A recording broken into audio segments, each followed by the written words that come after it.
आप सभी का खैर मकदम है आपके अपने official YouTube channel chalk and duster academy में एक बार फिर से।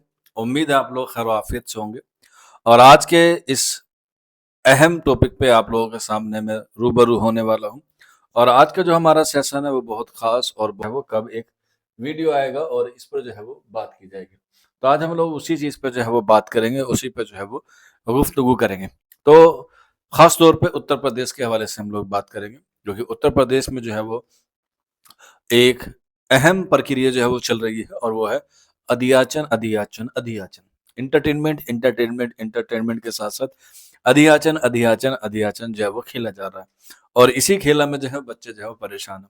हालांकि फेस्टिव सीजन भी चल रहा है तो इसलिए ये क्या है, एक डिले भी है। लेकिन उत्तर प्रदेश एक ऐसा प्रदेश है जिसे जो है वो उत्तम प्रदेश कहा जाता था और उसी उत्तम प्रदेश में जो है वो वैकेंसी जो है वो इतने लंबे समय के बाद जो है वो आती है और आती हैं तो उसके एग्ज़ाम होने में जो है वो 4 से 5 महीने 5 साल का भी वक़्त लग जाता है। और वही हुआ 2021 और 22 में जो है वो काफ़ी सारी वैकेंसीज़ निकाली गई थी और उनके एग्ज़ाम अब 2026 में जाके निकले हैं। और अगले साल इलेक्शन है तो ज़ाहिर-सी बात है, सारी सरकार जो चाहती है वो यही चाहती है कि किसी भी तरीके से जो क्या हो जाए, हमारा जो प्रोसेस है वो शुरू हो जाए और हम लोग जो है वोट ले सकें। सरकार को चाहिए वोट और बच्चों को चाहिए जॉब। अब देखते हैं किसको क्या मिलता है, वो तो आने वाला वक्त ही बताएगा। लेकिन तैयारी जो है वो दोनों को करनी है, चाहे वो सरकार को हो चाहे वो बच्चों को हो। तो सरकार अपना काम कर रही है, बच्चों को अपना काम करना है और हम लोग जो है वो आपको इन्फॉर्मेशन दे के जो है वो अपना काम जो है वो पूरा कर रहे हैं। तो ये एक छोटा सा हमने एक पेपर तैयार किया है और या न्यूज़ तैयार की है जिसमें ये देखा गया है कि अभी जो है वो कितने एग्ज़ाम हो चुके हैं और कितने एग्ज़ाम के लिए फॉर्म भरे जाएँगे और वो जो है वो आपको कितना सैटिस्फैक्शन मिलेगा आपकी तैयारी के लिए।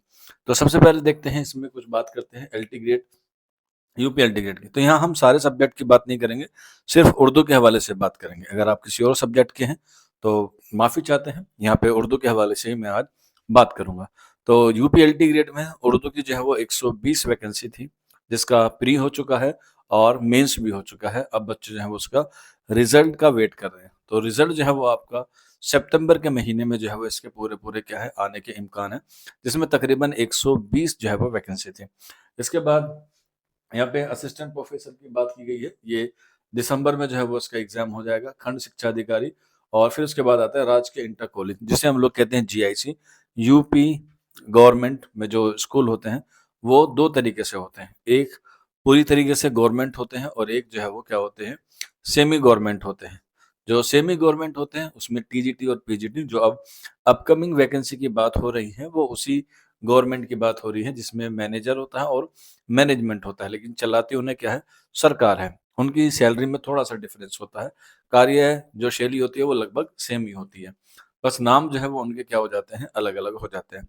तो राजकीय इंटर कॉलेज जो गवर्नमेंट इंटर कॉलेज है, उसका जो है वो मेंस अब चल रहे हैं। और उर्दू की बात करें तो 30 अगस्त को उसका जो है वो एग्ज़ाम है और उसमें जो है वो बात की गई है, प्रयागराज और लखनऊ में आपको जो है वो एग्ज़ाम सेंटर जो है वो बनाया गया है इंटर कॉलेज में। उसके साथ-साथ नए जो वैकेंसीज़ हैं उसके लिए भी जो है वो अधियाचन जो है वो भेजा गया है। अब ये जो सेमी गवर्नमेंट होती है, उसे जो है वो अलग आयोग बनाता है और जो एलटी ग्रेड की परीक्षा होती है या यूपीपीसीएस की होती है, वो अलग आयोग कराता है।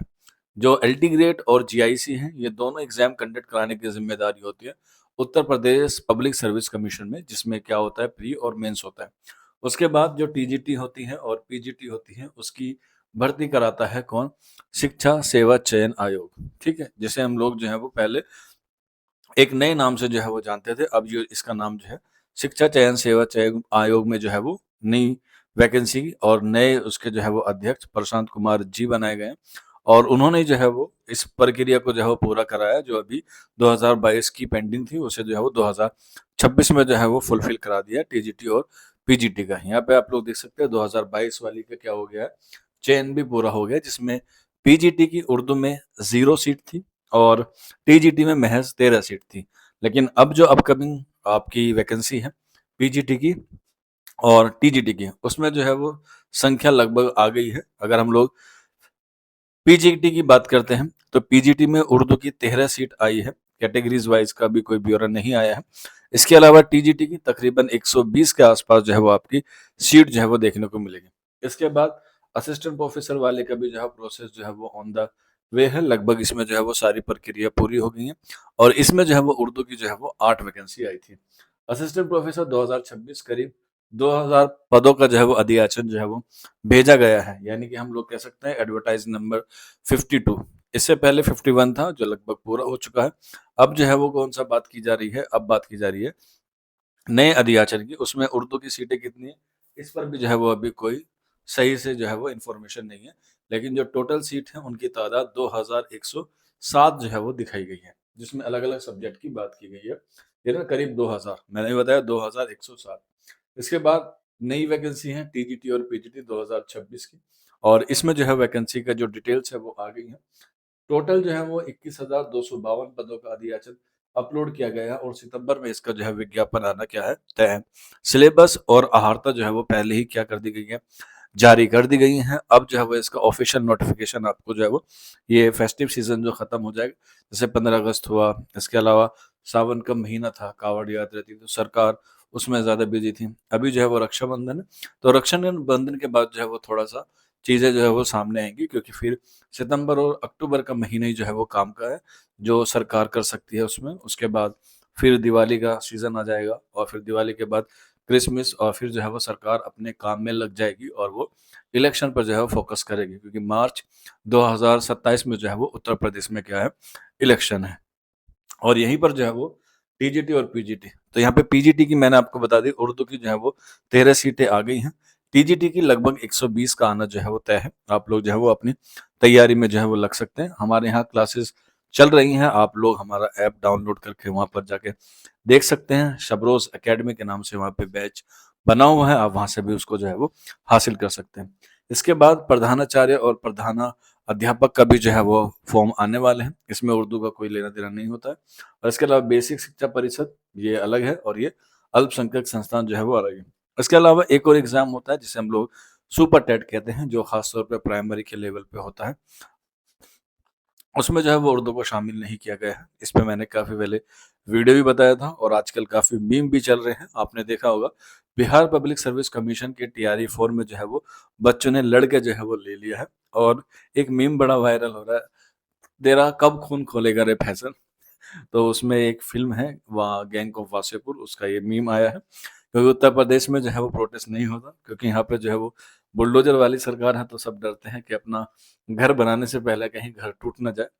और बिहार में जो है वो बच्चों ने अपने हित के लिए लड़ा और उन्होंने जो है वो अपनी कामयाबी को पाया, और बीपीएससी से जो प्री और मेंस का जो पेपर था उसको अब सिर्फ एक ही पेपर में कराया जाएगा। और ये हमें इबरत हासिल करनी चाहिए, ख़ास तौर पे उर्दू वाले तालिबे इल्मों के लिए। जब कहीं प्रोटेस्ट होता है, जब अपने हक की बात की जाती है, तो सिर्फ़ और सिर्फ़ हमारे यूट्यूब के नीचे कमेंट बॉक्स में या फिर व्हाट्सएप पे हमसे मालूमात करते हैं, सर कितनी सीट आ रही हैं, सर क्या प्रोसेस चल रहा है, कहाँ जो है वो कितनी एलिजिबिलिटी है, कितनी सीटें आएँगी, किस कैटेगरी में आएँगी, अदर स्टेट वाले एलिजिबल हैं या नहीं है, हमने ये कोर्स कर रखा है, हमने वो कोर्स कर रखा है। ये सारी इन्फॉर्मेशन के लिए आप लोग जो है हमारे यहाँ पर आते हैं। लेकिन जब हम लोग आपसे कहते हैं कि आप अपनी आवाज़ को बुलंद कीजिए, आप अपनी आवाज़ को उठाइए, अपने हक की लड़ाई को आगे आइए, तब जो है वो कहते हैं हमारे घर में अलाउ नहीं कर रहे हैं, हमारा जॉब है, हमारी फैमिली है। तरह-तरह के जो है वो लोग अपने-अपने क्या बनाते हैं, बहाने बनाते हैं, और फिर जब इतनी सी सीट आती है और फिर जो है वो उसपे कहते हैं कि सीट नहीं देती, सरकार का इसमें दोष है।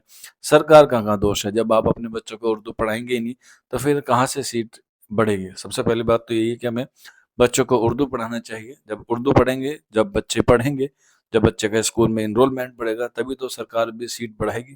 तो इसमें खामख़ा जो है वो सरकार को दोष देना जो है वो गलत है मेरे हिसाब से।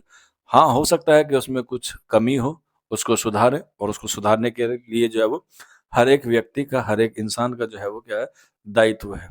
क्योंकि हमारा देश है, हमारा मुल्क है, इसे सुधारने का और इसे अपग्रेड करने का जो है वो सिर्फ़ सरकार के ऊपर ज़िम्मेदारी नहीं है, हमारे ऊपर भी ज़िम्मेदारी है।